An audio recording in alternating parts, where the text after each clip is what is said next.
possibility? Yes, we will prepare for a possible round of legal arguments if need be, because the way that I've said it already, it's a done deal. Yeah. The man is already under the jurisdiction of the ICC. It is extraterritorial. It's in another country. So it's beyond the scope of our legal system already. So what can you say about your brother's performance there? I think that he was able to do what he had to do, what was expected of him.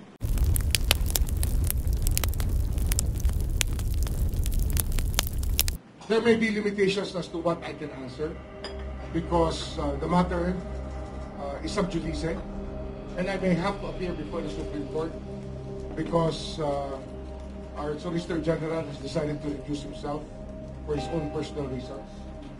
And because of that, there will be limitations as to what I can answer. So please ask the questions that will not entail by violating the sub judice. Thank you. Okay.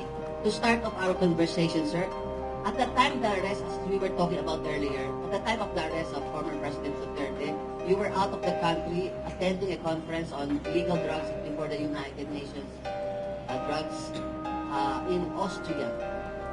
Sir, can we just start off with a question? Let's say it's by fate that you were out of the country attending an illegal drugs conference. Well, nothing is coincidence, if you all believe it, right? But I was already about to board the plane when I was told that there were rumors about ICC warrant coming out. But because I was about to board the plane, I couldn't do anything much. But board the plane and hope that by the time I arrived in Vienna, things would still be okay. And that's it. I was able to make calls at the moment I arrived in Vienna to ask what was happening. And definitely, there was no news until 3 in the morning here when the diffusion order or warrant came out from the ICC towards the Interpol because it was transmitted to the Philippine Center for Transnational Crime. They were the ones who received it. So that's about the timeline that I know. Arriving in Vienna, I had to find out what was happening. And what was also the day after we read the country statement on illegal drugs, on our approach to the illegal drug problem. So that's about the story that I will tell you, at least for that time being, when we found out that there was a warrant that came out. So you were directing the DOJ through Undersecretary the OIC? Who is the OIC then? The OIC of the DOJ was Nicolas T. And of course, I asked the Prosecutor General to make sure that he assisted Undersecretary T in the effort to make sense out of what was happening. Because we have to have a direction and an end goal on what was to be done in a situation like that. And as a cabinet member of the Cluster on National Security, of course, you were your counsel was sought out, but was your OIC attending for you, or you were through? No, he's a very competent undersecretary. He's a very learned man, and I trusted. I gave him all the trust that one can give a subordinate who you really trust.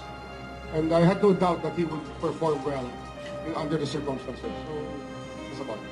So when the President Marcos appeared later in the evening, it was your brother, John, DILG Secretary John B. Cremona, who had to appear before the President as one of the key members, core group on deciding on the matters. So what can you say about your brother's performance there? I think that he was able to do what he had to do, what was expected of him. And he was able to make sense out of the whole thing. Because it's a very chaotic moment. Remember that it's not an easy thing to go through when everybody is pulling in all directions. But I think he was able to acquit himself better. But unfortunately, he's now being dragged into a controversy because he has named his perceived cohorts in the core group, citing Defense Secretary Gibo Chidoro, si Anyo, NSA Security Anyo, and they have the common denominator of being once member of the Duterte clan, visual family. Well, that's par for the course. They're part of the national security cluster, and their work is very important to the country. And we really think that there are people who can be beyond politics and just do what the country needs. And that's the highest sign of professionalism displayed by the two gentlemen who were with my brother. And I admire them. Secretary Anyo and Secretary Chodoro performed very well under the circumstances. And since you mentioned about the Solgen personal reasons to recuse himself, the Solgen, and Solgen is under the DOJ. Actually, it's an attached agency. Yeah.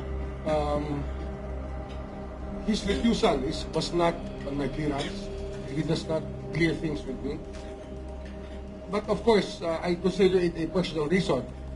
And if he did not want to use the office of the Solicitor General, that's his own reason. So I think that the resources of the government should not be wasted in a time like this. I think that we have to put our best legal minds to work.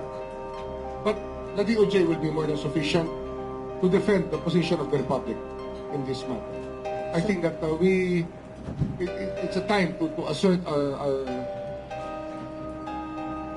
identity as the lawyer of the people in this case.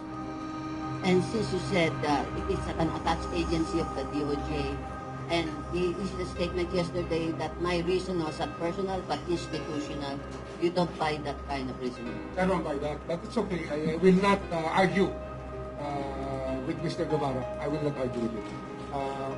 He has recused himself, so we will take up the slack. I don't think that there is anything to make a big deal of.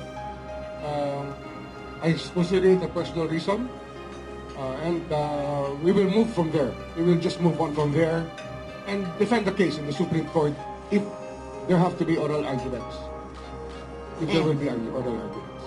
And since the Solgen was saying, my fate is up to the President as the appointing authority, but as the supervisor of the Solgen, will you take any action against him? I have no comment on that. I cannot comment on that. I think that it's really beyond my pay grade to make any judgment. I just have to be a professional in this case. We just have to be very professional about our jobs. Wala naman personal thought about it. But there's no official memo to him about your sentiments now, about... No, we don't do that. We don't do that. We just talk to each other like gentlemen when we have to. So you have talked with him already? I haven't spoken to him. But I will not anymore delve into the reasons behind this move. Because we have to move on from here. We cannot stay in the past. That thing is past already. It's a past issue already.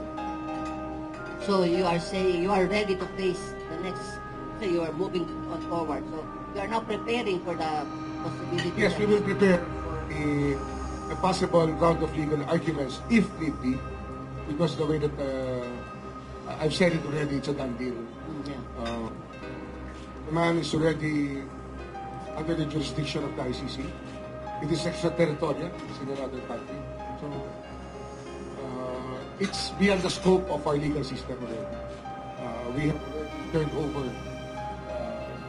the person arrested to the ICC for proper trial in this position.